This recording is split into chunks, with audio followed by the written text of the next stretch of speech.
Students, आज हम topic पढ़ाने वाले हैं। अपना टॉपिक है सर्वनाम यानी प्रोनाउन। ठीक है, आपने पढ़ा भी होगा इसके बारे में। सर्वनाम क्या होता है, सबसे पहले हम इसकी डेफिनेशन देखते हैं कि सर्वनाम किसे कहते हैं। देखते हैं हम इसमें। तो देखो, सर्वनाम की परिभाषा क्या होती है। जिन शब्दों का प्रयोग संज्ञा के स्थान पर किया जाता है उन्हें सर्वनाम कहते हैं। ठीक है, जो शब्द संज्ञा के स्थान पर आते हैं वे क्या कहलाते हैं, सर्वनाम कहलाते हैं। या ये भी कह सकते हैं कि संज्ञा के स्थान पर प्रयुक्त होने वाले शब्दों को सर्वनाम कहते हैं। ठीक है, दोनों ही तरह से डेफिनेशन लिख सकते हो इसकी आप, जैसे मैं, तुम, यह, वे, उसका, मेरा आदि। ठीक है, जैसे एक वाक्य दे रखा है नीचे, देखिए। इन वाक्यों से हम आराम से सर्वनाम के बारे में समझ सकते हैं कि सर्वनाम होते क्या हैं। जैसे गोपाल एक अच्छा लड़का है, पहला वाक्य आया। फिर गोपाल के बारे में बोल रहे हैं हम, गोपाल प्रतिदिन नहाता है। फिर गोपाल के बारे में बात करें, गोपाल प्रातःकाल घूमने जाता है। फिर गोपाल विद्यालय जाता है। अब एक ही व्यक्ति के बारे में हमने 4 बातें की, 4 वाक्य बताए उसके। तो जब सर्वनाम शब्द का प्रयोग करते हैं तो वहाँ क्या होता है, जो संज्ञा शब्द है, जैसे गोपाल संज्ञा शब्द है, तो एक बार लिखने के बाद में बार बार उसका नाम रिपीट नहीं करते, बल्कि उसकी जगह हम सर्वनाम शब्द लगा देते हैं। तो देखो नीचे जैसे दे रखा है इसने, गोपाल एक अच्छा लड़का है, वह प्रतिदिन नहाता है, वह प्रातःकाल घूमने जाता है, वह विद्यालय जाता है। ठीक है, तो गोपाल जो संज्ञा थी, इसके स्थान पर हमने किसका प्रयोग कर दिया, वह शब्द का प्रयोग किया। तो संज्ञा के स्थान पर जिस शब्द का प्रयोग किया गया वो क्या कहलाता है, सर्वनाम। इसलिए वह क्या आ गया, ये सर्वनाम शब्द है। अब देखिए सर्वनाम के प्रकार, यानी सर्वनाम कितने प्रकार के होते हैं, उनके कितने भेद होते हैं। तो देखिए सर्वनाम 7 प्रकार के होते हैं। इसमें फर्स्ट नाम दे रखा है पुरुषवाचक सर्वनाम, फिर है निश्चयवाचक सर्वनाम, अनिश्चयवाचक सर्वनाम, संबंधवाचक सर्वनाम, प्रश्नवाचक सर्वनाम, निजवाचक सर्वनाम और संकेतवाचक सर्वनाम। ये 7 प्रकार के सर्वनाम होते हैं।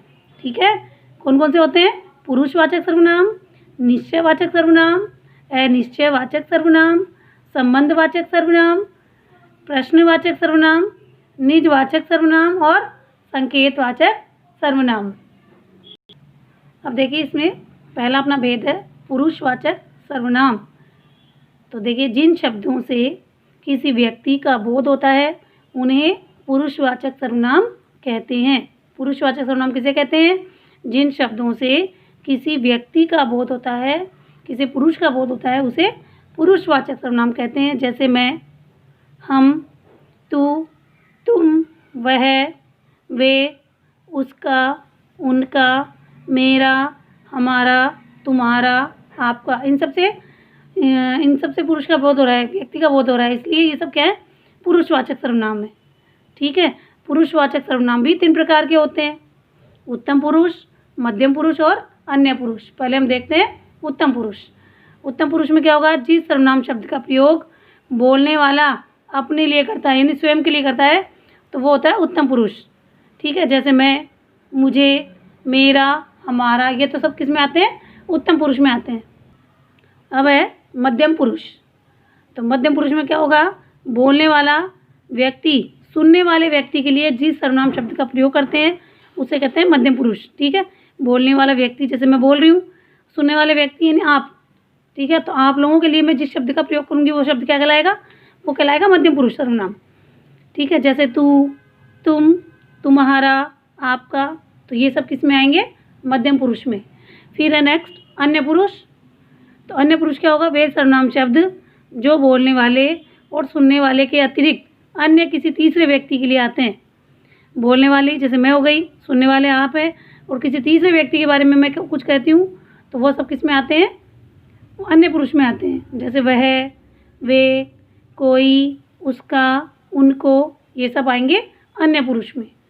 ठीक है, अब है निजवाचक सर्वनाम। सेकंड, फर्स्ट था अपना पुरुषवाचक सर्वनाम, समझ में आ गया होगा। पुरुषवाचक सर्वनाम क्या होते हैं, जिस सर्वनाम शब्द का प्रयोग जिससे किसी व्यक्ति का बोध होता है वो सर्वनाम शब्द क्या कहलाता है, पुरुषवाचक सर्वनाम कहलाता है। 3 प्रकार के होते हैं ये, उत्तम पुरुष, मध्यम पुरुष और अन्य पुरुष।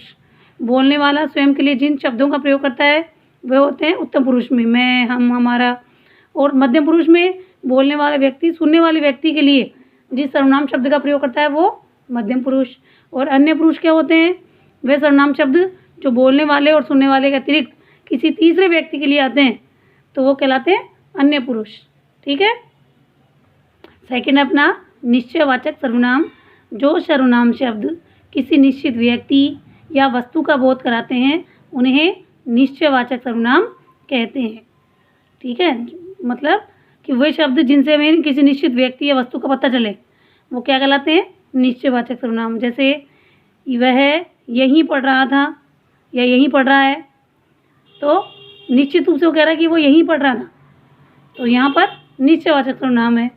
फिर अनिश्चयवाचक सर्वनाम। जिन सर्वनाम शब्दों से किसी निश्चित व्यक्ति या वस्तु का बोध नहीं होता, दोनों में सिर्फ इतना सा डिफरेंस है, अनिश्चयवाचक में नहीं शब्द और जुड़ जाएगा। जिन सर्वनाम शब्दों से किसी निश्चित व्यक्ति या वस्तु का बोध नहीं होता उन्हें अनिश्चयवाचक सर्वनाम कहते हैं। जैसे यहाँ कोई नहीं आया, पानी में कुछ पड़ा है। अब यहाँ कोई या कुछ में निश्चय नहीं है कि क्या चीज़ है, इसलिए अनिश्चयवाचक हो गया। नेक्स्ट है संबंधवाचक सर्वनाम। जिन सर्वनाम शब्दों का किन्हीं अन्य संज्ञा या सर्वनाम शब्दों से संबंध ज्ञात होता है, संबंध का पता चलता है, या जो दो वाक्यों या उपवाक्यों को जोड़ते हैं वे कहलाते हैं संबंधवाचक सर्वनाम। जैसे जो कठिन परिश्रम करता है वह सफल होता है, तो इसमें जो, वह, ये सब क्या है? संबंधवाचक सर्वनाम है। ठीक है। अभी हमने जो सर्वनाम पढ़े हैं इनके थोड़ा एग्जाम्पल और देख लेते हैं। जैसे पुरुषवाचक सर्वनाम था तो उसमें हो जाएगा जैसे मैं अंगूर खाऊंगा, इसमें मैं पुरुषवाचक सर्वनाम है, कौन सा? उत्तम पुरुष। हम मुंबई जाएंगे, इसमें हम जो है वो उत्तम पुरुष में हो गया। पिताजी तुम्हें ढूंढ रहे थे, तुम्हें यानी मध्यम पुरुष। ठीक है। ऐसे ही निश्चयवाचक सर्वनाम पढ़ा था हमने कि निश्चयवाचक सर्वनाम क्या होता है? जिससे किसी निश्चित व्यक्ति या वस्तु का बोध हो। जैसे यह मेरी पुस्तक है, यह मेरी पुस्तक है, तो इसमें निश्चित है कि ये मेरी ही पुस्तक है, तो निश्चयवाचक हो गया। इसने ही गमला तोड़ा था, तो ये निश्चयवाचक सर्वनाम के उदाहरण हो जाएंगे। फिर अनिश्चयवाचक सर्वनाम के उदाहरण है जैसे विनोद के साथ कोई जा रहा था, पता नहीं है हमें कि वो कौन था। दूध में कुछ पड़ा है, किसी का बच्चा मेले में खो गया, यहाँ कोई नहीं आया। तो जैसे विनोद के साथ कोई जा रहा था, तो ये कोई शब्द जो है वो अनिश्चयवाचक सर्वनाम का उदाहरण है। फिर है दूध में कुछ पड़ा है, अब कुछ का पता नहीं है हमें क्या गिरा है, इसलिए कुछ क्या हो गया? अनिश्चयवाचक सर्वनाम हो गया। किसी का बच्चा मेले में खो गया, किसी का, अब किसका है वो पता नहीं है। ठीक है, इस ढंग से। अब है संबंधवाचक उदाहरण, जो सर्वनाम था अपना उसका उदाहरण देखते हैं। संबंधवाचक बताया था दो वाक्यों को जोड़ने के लिए भी संबंधवाचक सर्वनाम का प्रयोग करते हैं, या किसी एक ही वाक्य में संज्ञा या सर्वनाम के स्थान पर भी हम उसका प्रयोग कर देते हैं। तो जैसे देखो इसमें दे रखा है जैसा करोगे वैसा भरोगे। ठीक है, जैसा करोगे वैसा भरोगे, तो जैसा और वैसा क्या है? संबंधवाचक सर्वनाम शब्द हैं। जो परिश्रम करते हैं वे सफल होते हैं, तो यहाँ जो और वे जो आ रहा है ये सब क्या है? संबंधवाचक सर्वनाम के उदाहरण है। फिर है जो तेज दौड़ेगा सो जीतेगा, तो इसमें आ रहा है जो और सो, ये कौन सा उदाहरण हो गया? संबंधवाचक सर्वनाम का उदाहरण हो गया। तो जो दो वाक्यों को जोड़ने के लिए हम जिन सर्वनाम शब्दों का प्रयोग करते हैं वे संबंधवाचक सर्वनाम कहलाते हैं। ठीक है।